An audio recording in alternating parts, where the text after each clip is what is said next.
A graça e a paz de Jesus. Estava aqui em confabulações, mas já deu tudo certo. Nós vamos ler a palavra de Deus. Cadê? Lu? Tudo bem? Porque eu não faço muito essas coisas, então quando eu faço não dá muito certo, mas acho que vai dar.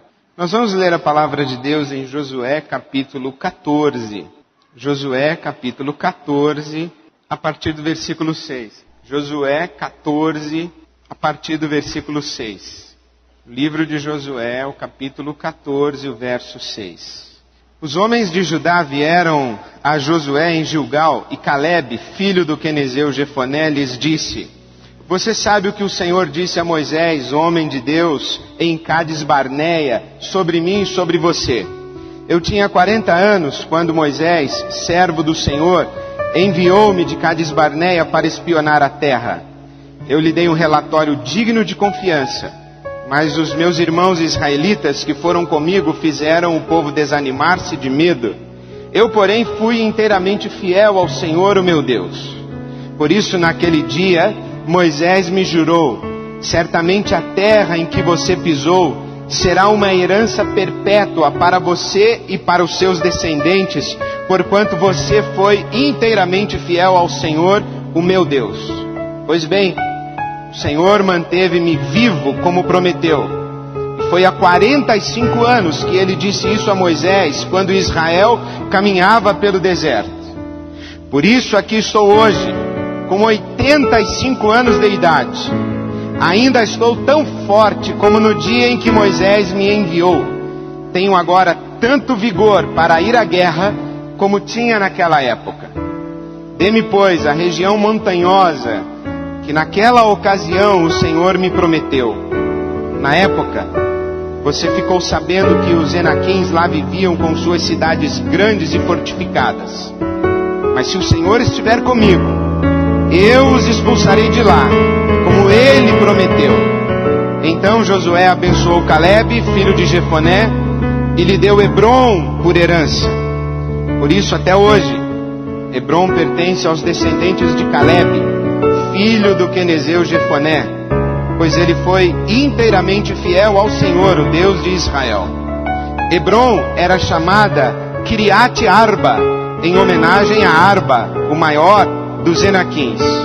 E a terra teve descanso da guerra.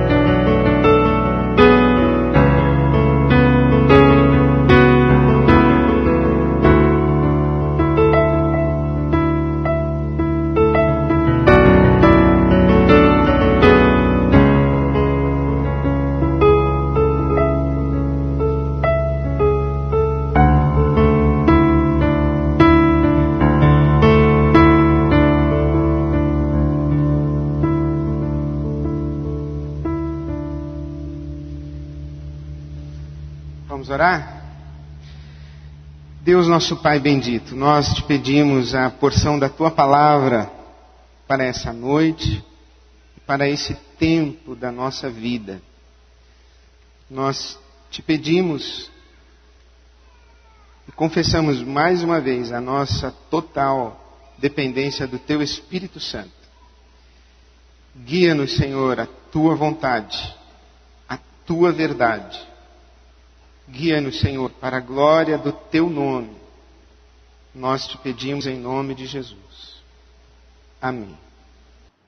Quando eu me pus a pensar e orar a respeito da meditação dessa noite de 31 de dezembro de 2008, 3 coisas me vieram à mente e ao coração quase que simultaneamente. A primeira é essa melodia que vocês acabaram de ouvir, espero que tenham ouvido. A segunda, a frase dessa poesia que foi musicada pelos mineiros do Clube da Esquina, Milton Nascimento, Márcio Borges, Lô Borges. A frase dessa canção que diz: porque se chamavam homens, também se chamavam sonhos, e sonhos não envelhecem. E esse texto, desta conversa extraordinária entre Josué e Calebe. Porque esse trecho da palavra de Deus está num momento muito especial da história de Israel. Israel deixou o Egito depois de 400 anos de escravidão e deixou o Egito movido pelo braço forte de Deus como seu libertador e motivado o povo de Israel a marchar e conquistar uma terra que é chamada prometida, a terra de Canaã, a terra da fartura e da abundância, na linguagem da época, de leite e mel.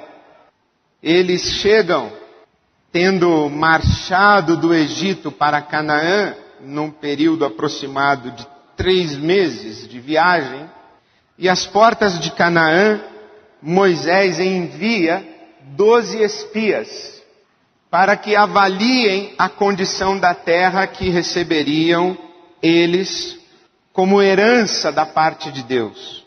Dos 12 espias, 10 espias voltam impressionados com a beleza e a abundância da terra, mas voltam amedrontados, em razão dos gigantes que nela habitavam. Dos 12 espias, apenas Josué e Calebe deram um relato de que valia a pena marchar contra Canaã, expulsar daquela terra os seus habitantes, para que o povo possuísse a terra prometida por Deus. O povo, como na Bíblia sempre aconteceu, seguiu a maioria, os 10 amedrontados, desestimulou o povo. Por isso é que Calebe diz que os meus irmãos israelitas, versículo 8 de Josué 14, que foram comigo, fizeram o povo desanimar-se de medo. Eu, porém, fui inteiramente fiel ao Senhor, o meu Deus. Somente Josué e Calebe voltaram daquela terra e disseram que Deus lhes daria a terra e lhes daria a vitória em qualquer combate. Mas o povo não ouviu Josué e Calebe, ouviu os outros 10 espias, e a resposta de Deus àquele povo, naquele contexto, naquela situação, foi que o povo marcharia pelo deserto até que aquela geração morresse, e a mesma proposta, a mesma promessa, a mesma convocação Deus faria à segunda geração.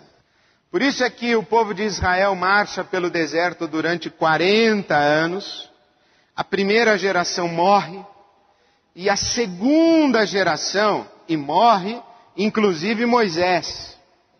É a segunda geração, são os filhos daquela geração que saiu do Egito, que entra em Canaã, a segunda geração.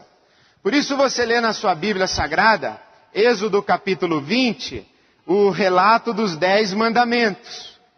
E por isso é que você lê em Deuteronômio capítulo 5, o relato dos 10 mandamentos. Por isso que na Bíblia Sagrada tem um livro chamado Deuteronômio, que tradução exata seria outra lei. Mas não é outra lei em substituição à primeira. É a mesma lei repetida. Aquilo que Deus falou no Monte Sinai a Moisés e deu como lei ao povo, aquela geração morre. A segunda geração recebe o Deuteronômio, a outra lei, ou melhor, a repetição da mesma lei. É a segunda geração. Agora não é mais Moisés quem está liderando o povo, é Josué.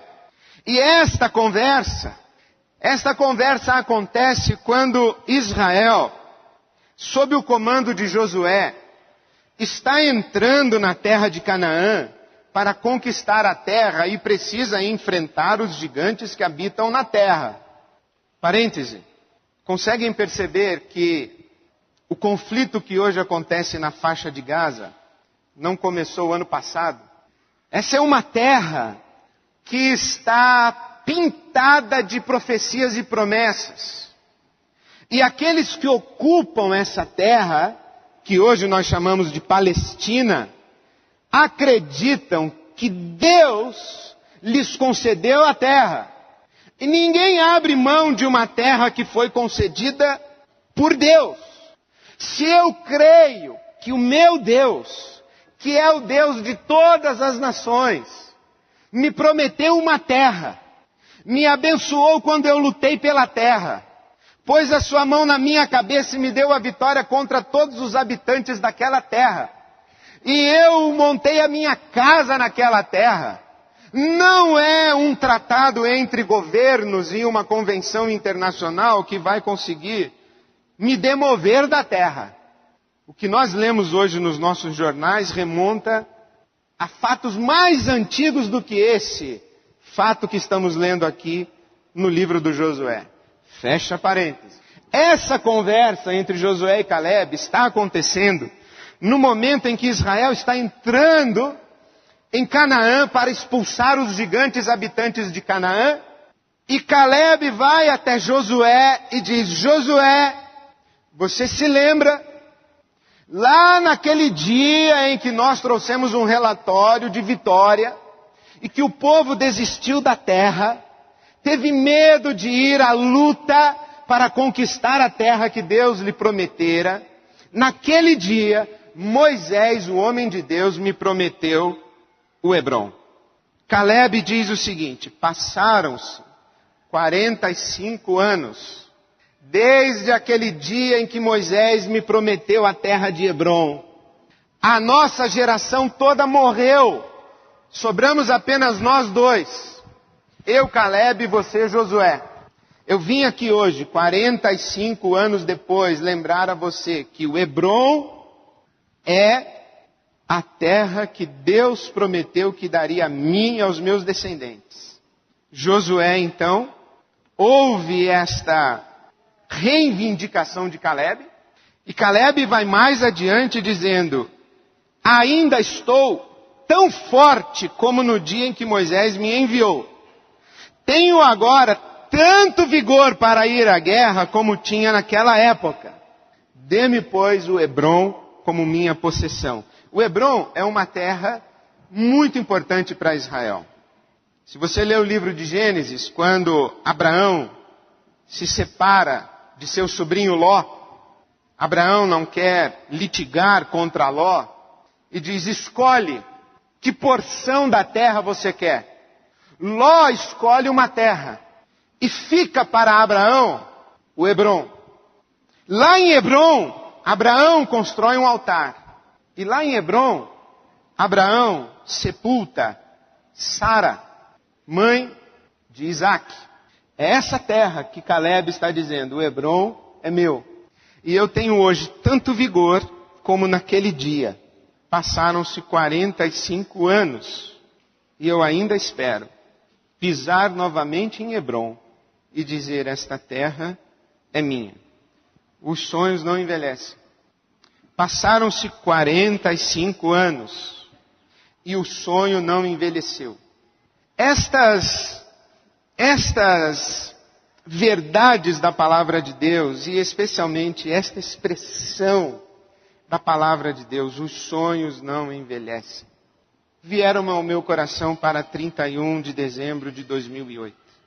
Nós vivemos dias muito sombrios, dias de crise com efeitos inimagináveis, incalculáveis, imprevisíveis, incontroláveis para a nossa realidade, ainda que nós no Brasil estejamos vivendo um bom momento, a crise é mundial e nós não estamos numa bolha. O futuro é assustador, o futuro ecológico do nosso planeta é assustador. Nós hoje não vivemos apenas com a tragédia da guerra, não vivemos apenas com a tragédia do colapso ou da crise econômica, nós não vivemos apenas com a tragédia que nos são impostas pelos fenômenos naturais, mas talvez tenhamos que conviver com uma tragédia maior, que é a desesperança, o medo, a falência dos sonhos, praticamente a desistência Ou talvez algo pior, a acomodação com uma mera sobrevivência. Se eu conseguir minimamente sobreviver, já me dou por satisfeito. Talvez por isso o meu coração se encheu de esperança com esta expressão, os sonhos não envelhecem. Nós precisamos de sonhos para viver.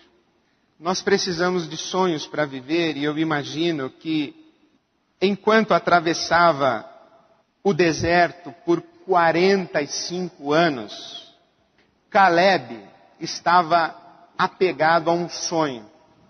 Enquanto transitava pelo deserto, Caleb dizia assim: eu não vou morrer no deserto.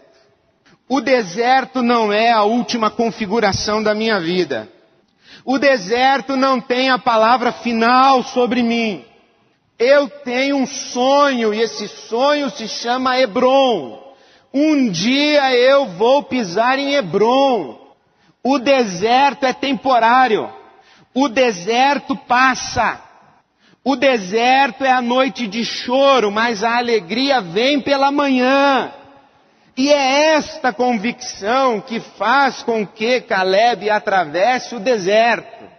Ele tem algo lá no futuro. Ele tem um sonho a realizar-se. Ele tem uma esperança que o move. Sabe que o sonho causa em nós uma boa razão para nos levantarmos da cama na segunda-feira. O sonho traz para nós um profundo senso de direção, porque não apenas eu me levanto da cama na segunda-feira, mas eu sei o que eu preciso fazer na segunda-feira, porque eu sei para onde eu estou indo. Eu tenho um sonho, eu estou indo na direção do Hebrom. Diz o ditado popular que para o marujo que não sabe para onde vai, todo vento é a favor. Ou contra, depende do estado de ânimo do marujo. Se traduzirmos isso, podemos dizer o seguinte: para quem não sabe para onde vai, qualquer rua serve. Ou como aquela história de um sujeito de uma certa nacionalidade que entrou no elevador e o ascensorista perguntou: para qual andar? Qualquer um, já estou no prédio errado mesmo. Para quem não sabe para onde vai, qualquer coisa serve. Qualquer rua serve. Para onde bate o vento, ele direciona a vela. Agora, quem tem um sonho, quem tem um Hebrom, sabe para onde vai e sabe o que precisa fazer na segunda-feira para chegar lá no Hebrom. E mais do que isso, quem tem um sonho, tem uma boa razão para fazer ginástica na segunda-feira, para fazer dieta na segunda-feira, para treinar com espada e escudo na segunda-feira. Por quê? Porque o Caleb sabe que pode ser amanhã, pode ser o ano que vem, pode ser daqui a 20 anos, eu vou ter que lutar para conquistar esse Hebrom. Eu tenho que estar em forma, eu tenho que estar pronto, eu tenho que ter saúde física, psíquica, emocional. Eu tenho que estar inteiro, porque o meu sonho está às portas, e quando a oportunidade aparecer, eu tenho que estar pronto para ela. Mais do que isso, quem tem um Hebrom, não tem apenas uma boa razão para levantar-se na segunda-feira, como também tem um controle da sua agenda na segunda-feira, sabe o que tem que fazer para ir em direção ao Hebrom, tem uma boa razão para se manter inteiro na segunda-feira, mas tem também uma boa razão para se sacrificar na segunda-feira. Eu sei que o meu sonho é o Hebrom. Para chegar no Hebrom, algumas coisas eu vou ter que deixar para trás. Eu vou ter que dizer não para algumas coisas e sim para outras coisas. Eu vou me comprometer com realidades que podem me fazer sofrer, exigirão minha perseverança, minha disciplina, exigirão meu compromisso, a fidelidade da minha palavra. E não importa o quanto doa em mim, o meu sonho é maior do que a dor. Talvez por isso, o Nietzsche disse que somente quem sabe o porquê da vida é capaz de lhe suportar o como. Somente quem sabe o porquê da vida é capaz de lhe suportar o como. O que isso quer dizer? Somente quem tem um Hebrom sabe por que está se sacrificando hoje. Do que deve abrir mão? Em que direção deve caminhar? Por quê? Porque eu tenho um Hebron lá na frente. É difícil a gente viver sem sonho. O nosso poeta popular não é um bom conselheiro. Deixa a vida me levar, a vida leva eu. A vida não leva a gente é que leva a vida. A gente é que põe cabresto na vida. A gente é que põe cabresto na vida. E quando as portas vão se abrindo, as oportunidades vão aparecendo, os conselheiros de ocasião vão chegando, o dinheiro fácil vai sendo oferecido, os prazeres, os convites, as propostas, a gente olha para tudo isso e fala, combina com o meu Hebron? Não combina. Isso não, isso sim eu vou precisar para chegar no Hebron. Então eu pego isso aqui. Eu tenho um Hebron. Está chovendo, não interessa. Eu tenho que levantar e continuar caminhando, porque eu estou indo em direção ao Hebron. A gente precisa de sonho. Quem me disse isso com mais força, além de Caleb, foi o Viktor Frankl, que foi ao campo de concentração nazista, e lá, ao entrar no campo de concentração, ele assumiu consigo mesmo 3 compromissos. Primeiro, sobreviver. Segundo, ser útil com aquilo que Deus já me deu e com o que eu sei e com o que eu tenho. Terceiro, aprender alguma coisa no campo de concentração que eu não aprenderia em outro lugar, senão num campo de concentração. Ele assumiu esses 3 compromissos. Por quê? Porque ele observou que algumas pessoas que chegavam no campo de concentração, elas se voluntariavam para morrer.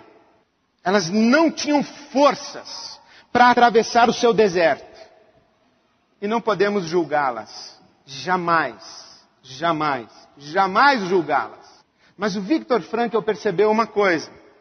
Que as pessoas que tinham forças para lutar pela vida, mesmo nas condições mais adversas para a sobrevivência humana, eram aquelas que tinham uma esperança e que tinham alguma coisa do lado de fora do campo de concentração que as mantinha vivas.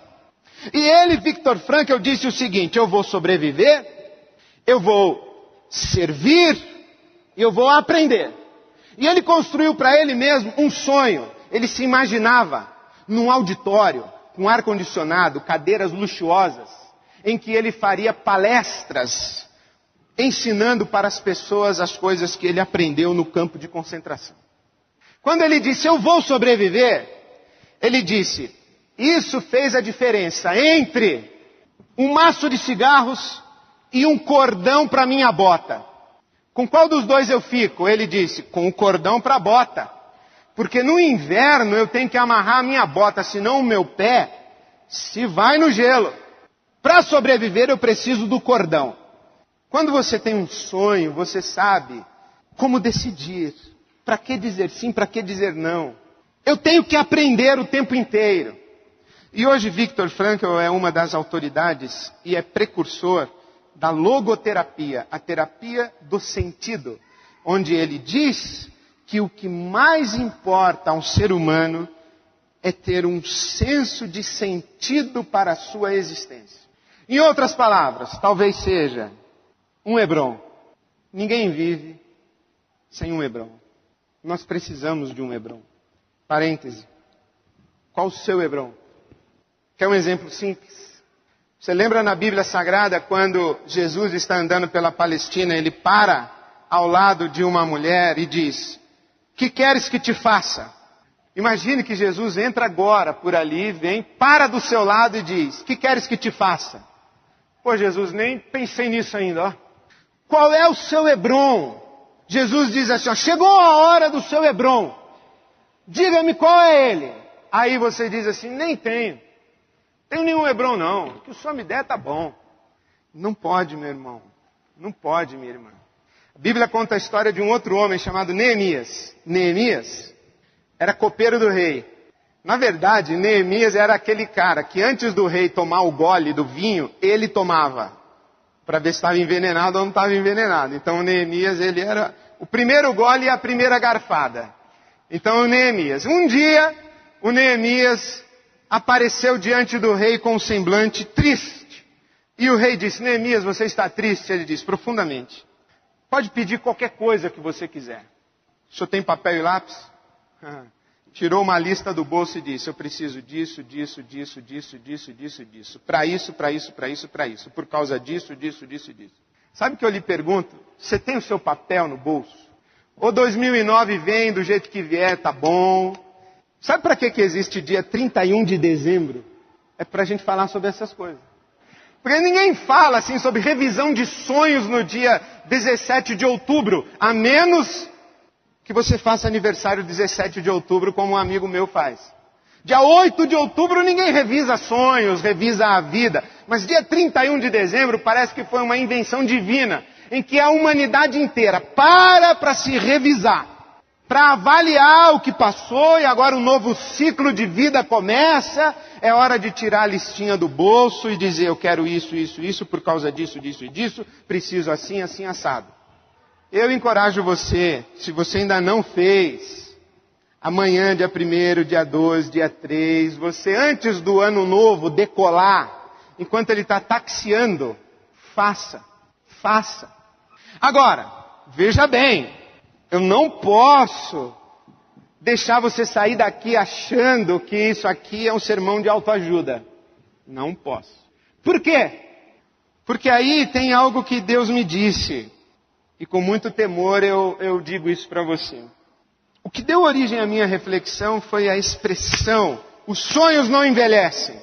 Lembra de Caleb? Eu disse: lembro. E por que os sonhos não envelhecem? Por que o sonho de Caleb não envelheceu? Por uma razão simples. Era promessa. O sonho que não envelhece não se chama sonho. Se chama promessa.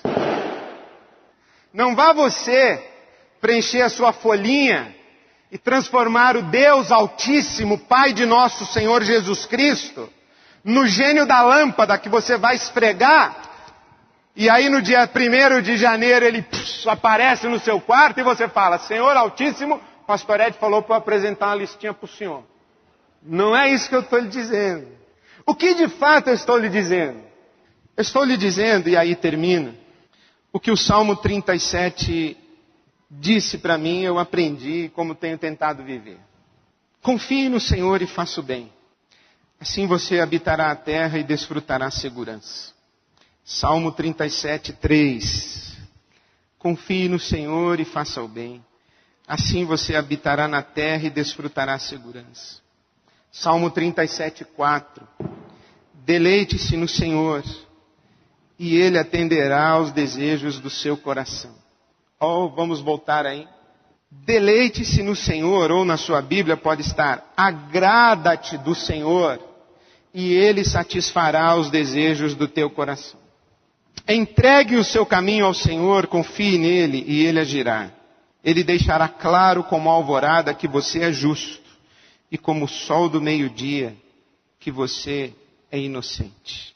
Descansa no Senhor e espera nele. Sabe o que esse trecho do Salmo 37 me diz? É uma palavra fortíssima. Deleite-se no Senhor e Ele atenderá aos desejos do seu coração. Agrada-te do Senhor e Ele satisfará os desejos do teu coração. Sabe o que esse salmo diz para mim? Que os meus sonhos, eles são colocados diante de Deus enquanto eu estou de joelhos. E enquanto eu estou de joelhos, os meus sonhos se dissipam e o meu coração se enche de promessas. Aí, os desejos do meu coração se realizam. Por quê? Porque já não são mais meus sonhos, são promessas. Primeiro a gente se agrada do Senhor. Quando a gente se agrada do Senhor, eu imagino assim que esse agradar-se do Senhor é você se aproximar de Deus e se derramar diante dele e falar: Senhor, sou teu, estou aqui para te servir, para viver para ti. Eu não quero nada que não venha das tuas mãos. E qualquer outra coisa que eu tenha nas mãos que não venha de ti, eu estou entregando a ti novamente, não quero isso. Eu quero apenas o que é teu para mim. Eu sou teu. Esse ato É como a gente entrar numa fornalha. E o fogo de Deus queima tudo que é porcaria que está dentro do nosso coração, da nossa cabeça, da nossa esperança falsa, da nossa ilusão, da nossa mesquinhez, do nosso egoísmo. Queima tudo. E o nosso coração se enche daquilo que Deus tem para nós. E aquilo que Deus tem para nós, basta. Porque se você não se satisfaz com aquilo que Deus te dá, não é com aquilo que você ganha no MUC que você vai ficar satisfeito. Os sonhos não envelhecem, porque para nós que andamos com Deus, nós não andamos atrás dos nossos sonhos. Nós andamos descansados nas promessas de Deus. Por isso, a minha sugestão para você é: feche a porta do seu quarto, ajoelhe-se ao pé da sua cama, para uma conversa seríssima com Deus. E diz assim: Deus, eu sou teu, tudo que eu tenho é teu. E toda e qualquer expectativa e esperança de futuro que vai encher o meu coração e se tornar um Hebron, que seja uma promessa tua. Enche o meu coração de um sonho que seja teu. Me dá um Hebron, me dá um sonho. Na verdade, me dá uma promessa. É para ti, é para a tua glória. Eu não vivo mais para mim, eu vivo para ti. E Jesus disse para nós que quando a gente entra no quarto e fecha a porta e faz essa oração, o Pai, que nos vê em secreto, nos dá a recompensa. Agrada-te do Senhor e Ele atenderá aos desejos do teu coração. Eu só tenho uma explicação para isso. É porque os desejos que ocuparão o teu coração terão sido postos no teu coração pelo Deus de quem tu te agradas. Quando nós nos deleitamos, nos entregamos, confiamos, descansamos em Deus, o nosso coração se enche de desejos que são colocados por Deus. E esses desejos passam a se chamar, não mais sonhos, passam a se chamar promessas. E podem passar 40 anos, 45, 60, 20, 10, 3, 5. Eles não envelhecerão. Os sonhos não envelhecem quando os sonhos são promessa de Deus. Eu peço a Deus que primeiro lhe dê a coragem de se ajoelhar e fazer essa oração que eu sugeri. Porque pode ter certeza, no dia que você a fizer, você vai ter que dizer não para algumas coisas que você segura hoje. Para que a sua mão se esvazie daquilo que não foi Deus que lhe deu. Para que ela se encha de novo daquilo que Deus vai lhe dar. Então, para abrir a mão diante de Deus, precisa ter coragem. Então eu peço que Deus lhe dê essa coragem. Eu peço que você jamais se esqueça que esse Deus é o Deus e Pai de nosso Senhor Jesus Cristo, que é bom, que ama você, o Deus cuja vontade é boa, perfeita e agradável. Não tenha medo de se ajoelhar e fazer essa oração. Certamente você vai perder, mas não há como comparar o que você vai ganhar. Eu peço mais a Deus. Eu peço que Deus encha o seu coração de um Hebron. 2, 3, quem sabe? Eu estou novo ainda. Eu quero vários Hebrons. Eu não quero um só. Eu quero vários Hebrons. Eu quero poder levantar na segunda-feira com vigor, com ânimo, com garra, com entusiasmo. Sabendo para onde eu estou indo. Sabendo que esse lugar para onde eu estou indo, esse futuro para onde eu estou indo, aquilo no que eu estou dedicando as minhas forças, os melhores anos da minha vida, dando o meu sangue, o meu suor e as minhas lágrimas, seja de fato um Hebron que Deus colocou no meu coração. Eu peço que Deus dê o mesmo para você. Que 2009 seja um ano que você atravesse de cabeça erguida, na força do Senhor, na direção do seu Hebron. Um sonho que na presença de Deus se tornou promessa. Um sonho que jamais envelhecerá.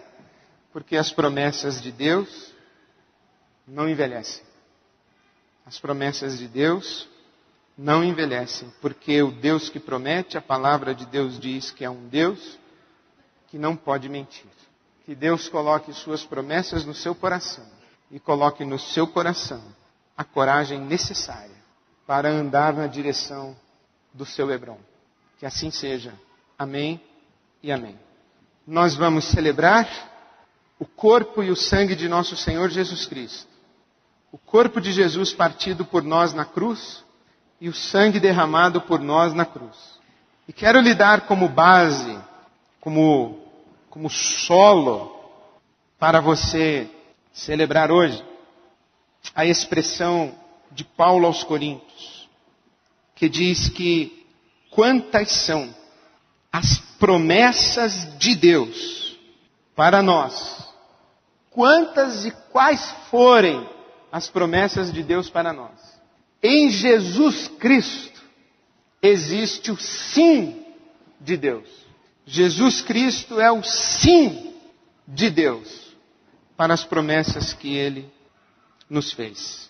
Quantas são as promessas de Deus para nós em Jesus Cristo, que celebramos hoje? Estas promessas receberam o sim. Essa é a garantia de que as promessas de Deus para nós serão cumpridas. Celebre em o nome de nosso Senhor Jesus Cristo o sim de Deus para tudo quanto Ele tem prometido a você. Bem-vindo à mesa do Senhor. Amem-se uns aos outros como eu os amei. Vocês devem amar-se uns aos outros. Com isso todos saberão que vocês são meus discípulos, se vocês se amarem uns aos outros. Simão Pedro lhe perguntou: Senhor, para onde vais? Jesus respondeu: para onde eu vou, vocês não podem seguir-me agora, mas me seguirão mais tarde. Esse é um sonho. O sonho que acalentamos nós, os que cremos que Jesus Cristo é o Filho do Deus Criador dos céus e da terra, que veio ao mundo não apenas para revelar-nos o nome de seu Pai, mas também e principalmente para nos levar de volta a Ele. Assim como o Filho veio do Pai e voltou ao Pai, deixou a nós a promessa de que um dia, mais tarde, nós também voltaríamos ao Pai. E nós aguardamos essa promessa. E nós oramos para que ela se cumpra. E a oração que fazemos é para que Jesus venha, nesse mais tarde, para nos buscar e nos levar para junto de seu Pai. A oração que fazemos é: Maranata, ora vem, Senhor Jesus. Vamos orar todos juntos? Maranata, ora vem, Senhor Jesus. Amém. Pois quantas forem as promessas feitas por Deus, tantas tem em Cristo Jesus o sim. Por isso, por meio dele, o amém é pronunciado por nós, para a glória de Deus. Deus nosso Pai, nós te agradecemos pela tua boa mão que está posta sobre nós. E mais uma vez, nós nos submetemos, colocamos-nos debaixo da tua autoridade, da autoridade de teu Filho Jesus. Colocamos-nos rendidos sob as tuas mãos, descansados nas tuas promessas. E dizemos, ó Pai, amém, amém, que sejam as tuas promessas verdadeiras para todos e cada um de nós. Ó Pai querido, visita com o teu amor, com a tua bondade, com a tua graça, e semeia em teu Filho Jesus este sim eterno no coração de cada um de nós. Tira do nosso coração o medo de entregar a vida em tuas mãos. Tira do nosso coração o medo de consagrar os nossos sonhos às tuas mãos. Tira do nosso coração o medo, a covardia do futuro. E coloca no nosso coração este sim, para que as tuas promessas sejam a nossa âncora, a nossa força, a nossa esperança. Pedimos-te assim, ó Pai, para nós, os nossos filhos, as nossas famílias. Pedimos-te assim, ó Pai, para o nosso país. Pedimos-te assim para a nossa cidade. Pedimos-te assim para esse mundo em caos e guerra. Tem misericórdia. Estende a tua mão e proclama o teu sim em Cristo Jesus, teu Filho, para a glória do teu nome. Leva-nos em paz para o futuro e glorifica o teu nome em as nossas vidas. Assim nós te pedimos e nós te agradecemos. Nós te agradecemos a tua mão estendida sobre nós em Cristo Jesus. Amém. Amém. Que Deus lhes dê 2009